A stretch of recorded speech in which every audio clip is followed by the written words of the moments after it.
Welcome back, casual gardeners.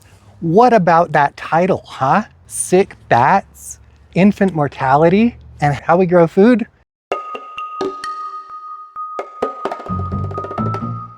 The thesis of this video, what I want to tie it all together with, is that when you're working with complex systems, it can make it really hard to predict outcomes. And hopefully you're understanding that our gardens, even though we are humans controlling them, they are a complex system. And we don't always accurately predict what's going to happen next in the garden. It's even bigger than that though. Hopefully by the end of this video, you're gonna have a sense for just how complex the systems are when we're dealing with food and humanity. But before we get really started, I picked a few vegetables today. I've got some, well, this is mostly tomatoes because apparently grasshoppers don't like tomatoes, but I've also got a couple of zucchinis in here, a couple of cucumbers, I got some jalapenos, and some sugar snap peach peppers that are almost ripe enough. They're ripe enough that I picked them because tonight the temperature is supposed to drop to 39 degrees Fahrenheit. And members of the nightshade family struggle to ripen once they've been chilled to that temperature. So I wanted to get something. We'll see how that goes because those pepper plants are just absolutely thick with peppers. They're just not finishing fast enough, I think. There, that was the concrete part of gardening that you're going to get in this video. I'm still a gardening channel. Before we get into the storytelling part, I'd kind of like to play a game. Don't do this if you're gonna get all ego-y about it and be like, ah, haha, I was right. It's not about being right or wrong, okay? I want you to head down to the comments, make up how you think bats, babies, and how we grow food are all interconnected. And some of you will be right, maybe not. It's pretty complicated. And most of you will be wrong, and there's nothing wrong with that. It's good to be wrong sometimes, okay? So if you can feel okay being wrong, do the thing in the comments, pause the video while you do it, unless you don't feel like it. I'm gonna start with a story that does not relate bats, babies, and how we grow food. But I think it does kind of underscore complex systems and human health, which ultimately is how this all ties together. I know a lot of us grow gardens because we feel like the food we eat from our garden is going to be healthier or at least more flavorful than the food we get from the grocery store. So it does all relate back, okay? Now also this is, this first story really relates to a personal problem I have. And that problem is that perfume sensitivity runs in my family. When you wear a lot of perfume or spray a lot of perfume around and someone in my family walks into that situation, we have physical symptoms and we feel sick. It's called hygiene. It's called cleaning your house and your car. Just clean that stuff. Open some windows. There's strong evidence that perfume and precocious puberty are related, and not just perfume. So there's a class of chemicals that we use all freaking over the place that can mimic hormones in our bodies. We're talking phthalates, we're talking some phenols, and also triclosan. So triclosan is an antimicrobial. We are exposing your kids to triclosan in your toothpaste. I think it's incorporated into some cutting boards. It's supposed to make your cutting board safer by killing the microbes on the cutting board. All of these chemicals are everywhere. We're using phthalates and phenols in perfumes. We're using phthalates and phenols in our cleaning supplies, which means it's in our clothing. It's in a lot of packaging. My wife just accidentally bought some scented gift wrap tissues. Why? Why are you scenting gift wrap tissues? And it's ridiculous, all this perfume everywhere. It's looking pretty likely that it is linked to precocious puberty in our young people. It can affect their height at maturity, it can affect their weight at maturity, it can affect the likelihood of getting cancer as you get older. So there are a lot of knock-on health issues that are related to precocious puberty. And all of them come from exposure. It's looking like either maternal exposure or exposure of the child themselves to these phthalates and phenols and triclosan and other hormonal mimics in our clothing and our cleaners and our toothpaste and probably some of our shampoos and definitely our cheap perfumes. It's mostly an optional add-in. You can find products that don't include it. Our brains are complex systems. So what happens is these hormone mimics get to, is it our pituitary gland? Probably. And they change how that's working. And the pituitary gland governs all your other glands and it makes them do whatever needs to be done. It's the master gland. And we've basically been experimenting on ourselves in the name of smelling nice or germ phobia, or sometimes both. And it's kind of crazy because I hear a lot of people like, I don't want to eat that food. It's got chemicals in it that I can't name. How many of you are checking your overly perfumed products to see what's in that perfume? I'm sharing that out of self-interest and because it helps illustrate how complex inputs have unexpected outcomes. Nobody expected that was what was possibly responsible for the massive uptick in precocious puberty that we're seeing in our youths today.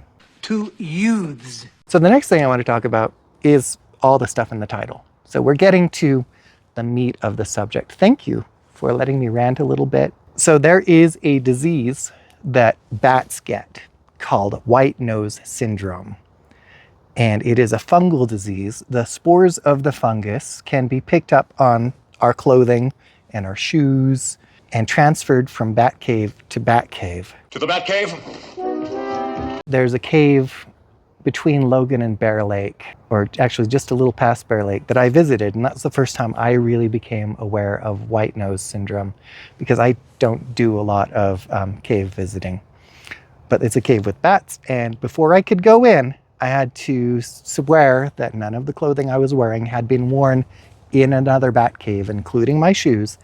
And just to be safe, we walked through an antifungal bath to help eliminate any spores of white nose syndrome that might have been clinging to my shoes. White nose syndrome is a massive problem here in the West because it is killing off entire colonies of bats. Bat numbers are plummeting. Just as a thought experiment, some scientists looked at the infant mortality rates and bat population. They may be connected. I'm sharing sources in the description because this is some crazy stuff, right? And I don't want to just put it out there without you being able to check on me. Where there is more bat sickness and death due to white nose syndrome, we're seeing spikes in infant mortality. You know, these are infants that aren't exposed to bats. So the babies aren't dying from white nose syndrome. The babies aren't dying because they missed the bats. There's a connecting factor that's not in the picture yet.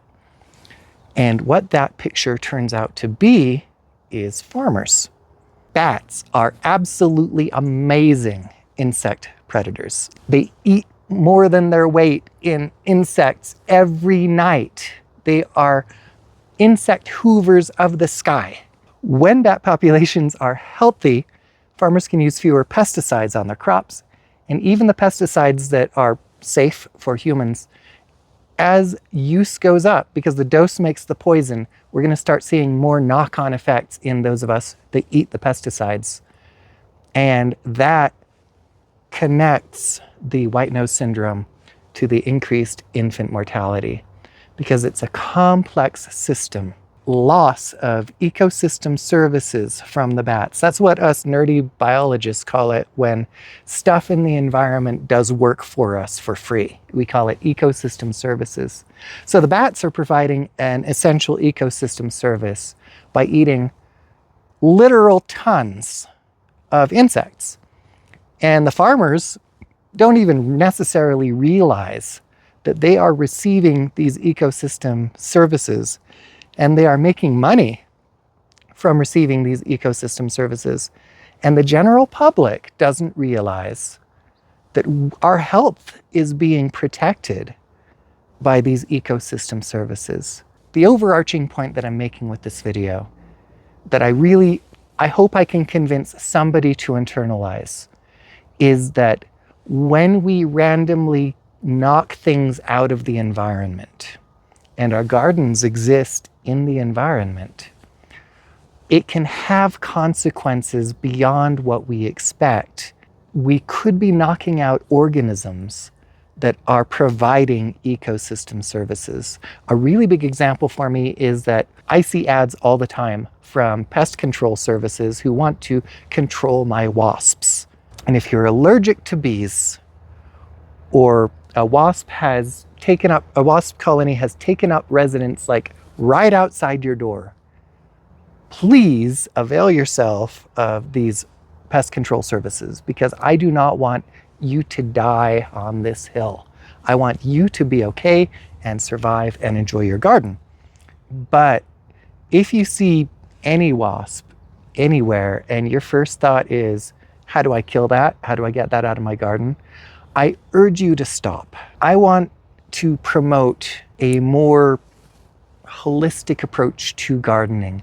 If you are a gardening geek or a horticulture nerd, you're going to call this integrated pest management, or IPM. And a lot of big companies are turning to integrated pest management as a cost-saving measure, because you get more ecosystem services in your garden, and as a result you save money and you make more money. But I also really want to underscore, it is a human health issue.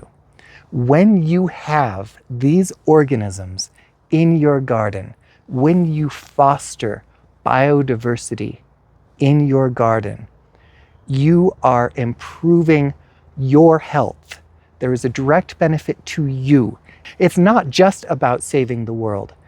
When we make our garden open to and safe for the various beneficial insects and the birds and the random mammals that come through and visit us and provide ecosystem services for us, we aren't just being some airy-fairy hippie crap person. We are ensuring the health of our children. We are reducing the random impacts of complex systems in our lives. And that's my whole big preachy point. If you're still with me, whether or not you agreed with me, please subscribe to my channel, like the video, because you watched the whole thing, and that means something. I also just want to say thank you to all of my current subscribers. This is the very first video that I am making as a monetized channel. That's right, Casual Gardening with Dustin is now monetized, which means I'm going to swear even less. I think I've sweared twice in this channel's history. Go through and count them. I do get ad revenue from that. And if I'm wrong, let me know. Let me know in the comments if your guess at the beginning of this video was right. Were you right or wrong about how bats and infant mortality and how we grow food are related? Do you believe my overall claim? Do you think I'm full of it? Have a healthy discussion. Remember to keep it civil, because gardening should bring us together, not split us apart. There's enough other stuff in the world that's doing that. I just want to thank you all for joining me in my garden and enjoying this beautiful harvest with me. I'm so excited to make some salsa. My next video coming up on Monday is going to be about some of the things in this harvest, because I finally have examples of all of the tomato types that I've grown. So I'm going to talk about the tomatoes that I've grown, what I intend to grow again, and what maybe I'm not going to grow. Also, I'm going to include how you can control field bindweed in a garden bed without killing the plants around it. That bit is going to be herbicide. I know. I just spent a whole video talking about don't just randomly use chemicals in your garden. Don't just randomly kill stuff in your garden. And my next video is going to be about, hey, I'm going to use some chemicals to kill some stuff in my garden. Call me out on that if you want to. It's where we're going to go. Thank you once again for joining me here in my garden. I hope you have a wonderful time in your own.